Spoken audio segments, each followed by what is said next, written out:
खरं तर ग्रामपंचायत किती महत्वाची आहे हे आम्हाला लोकप्रतिनिधी झाल्यानंतर आम्हाला कळलं। आम्ही आमच्या प्रत्येक निवडणुकीच्या भाषणात म्हणतो ग्रामपंचायत म्हणजे आमचं गावातलं मंत्रालय आणि मग जे काय कामकाज आहे ते गावाच्या मंत्रालयातून पारदर्शक व्हावं, त्याच्यामध्ये कुठेही अडचण येऊ नये, त्याच्यामध्ये एक उंची असावी कारभारामध्ये आणि ती मग लोकप्रतिनिधींकडून असावी आणि कर्मचाऱ्यांकडूनही असावी। असा दोन्ही एकत्रित मिळून जर कारभार चालला तर ती ग्रामपंचायत यशस्वी होते।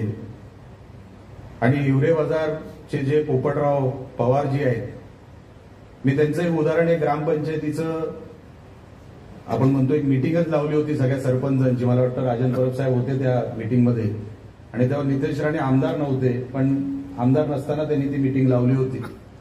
जिल्ह्याचे सगळे सरपंच तिकडे आले होते आणि तेव्हा त्यांना मार्गदर्शन करण्यासाठी पोपटराव पवार जी आले होते आणि तेव्हा त्यांनी ते सांगितलं होतं, ते आपल्या समोर सांगणं गरजेचं आहे, कारण का ते मी माझ्या डोक्यात त्या दिवसापासून असं फिट केलं की ग्रामपंचायतीचा कारभार जर चालावा तर तो कसा चालला पाहिजे याचं उत्तम उदाहरण म्हणजे त्यांचं ते भाषण होतं।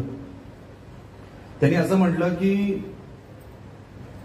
11 वर्ष ग्रामपंचायतीचा कारभार ते बघतायत, सरपंच आहेत, फॉरेनर लोक येऊन त्यांच्या त्या हिवरे बाजाराला येऊन व्हिजिट देऊन जातात, पण कधीही त्यांनी त्याचा उल्लेख पण केला की कधी माझ्या ग्रामपंचायतले कर्मचारी आणि मी जेव्हा एकत्रित आम्ही मिटिंगला बसतो, एकत्रित आम्ही मिटिंग घेतो, तेव्हा आम्हाला असं कधीही वाटलं नाही आम्ही कुठल्या लोकप्रतिनिधीकडे जावं कुठली मागणी करण्यासाठी।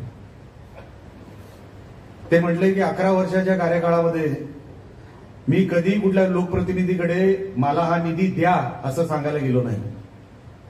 आमचे कर्मचारी आणि मी आणि आमची बॉडी असे मिळून आम्ही तो ग्रामपंचायतीचा कारभार करतो। जागतिक लेवलची ती ग्रामपंचायत झाली।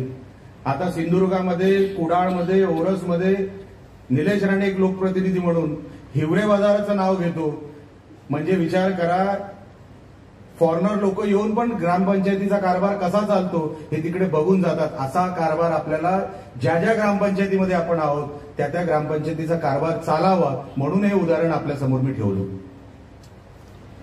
ही फक्त लोकप्रतिनिधीची जबाबदारी, लोकप्रतिनिधी बदलत असतात। आज 5 वर्ष मी आहे किमान, पुढच्या 5 वर्षात कोणी सांगू शकत नाही, पण तुम्ही राहणार आहात, तुम्ही असणार आहात, तुमच्या हातात तो कारभार। जर तुम्ही स्वतःच काहीतरी जातं असं जर तुम्ही ठरवलं, आज ज्याचा उल्लेख आता सावंत साहेबांनी केला की प्रशिक्षण वर्ग घेऊ, तर 100% घेऊ, पण आपण पण त्या मातीचं, त्या गावाचं काहीतरी देणं लागतो, त्या ग्रामपंचायतीचं काहीतरी देणं लागतो।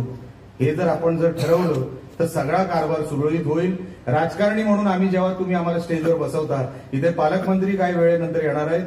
तुम्हाला मी सांगतो, मी आता तनपुरे साहेबांना त्यांच्या माझ्या या मनोगता अगोदर त्यांना विचारलं की जे काही तुम्ही यादीमध्ये मला मागण्या दिल्या आहेत त्याच्यामध्ये अनुदानाचं आहे, 10% भरतीचं आहे, सेवा ज्येष्ठता यादीचं आहे, हे सगळे विषय दाभोळकरजी हे सुटल्यासारखेच तुम्ही समजा, हे आम्ही 100% सोडवणार।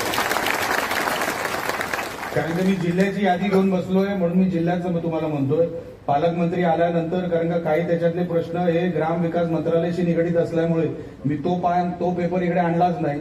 मी फक्त माझ्या जिल्ह्यातलं जेवढं आहे तेवढं मी तुम्हाला सांगतो। पालकमंत्री साहेब एवढे जागरूक आहेत, त्यांना ते सगळे विषय माहिती आहे। ऑलरेडी ते 10 वर्ष इकडे आमदार म्हणून काम केलेलं आहे, म्हणून 100% तुमचं काम सोडवल्याशिवाय राहणार नाही आणि आम्ही सगळे त्याच्यासाठी पाठपुरावा करू। एवढा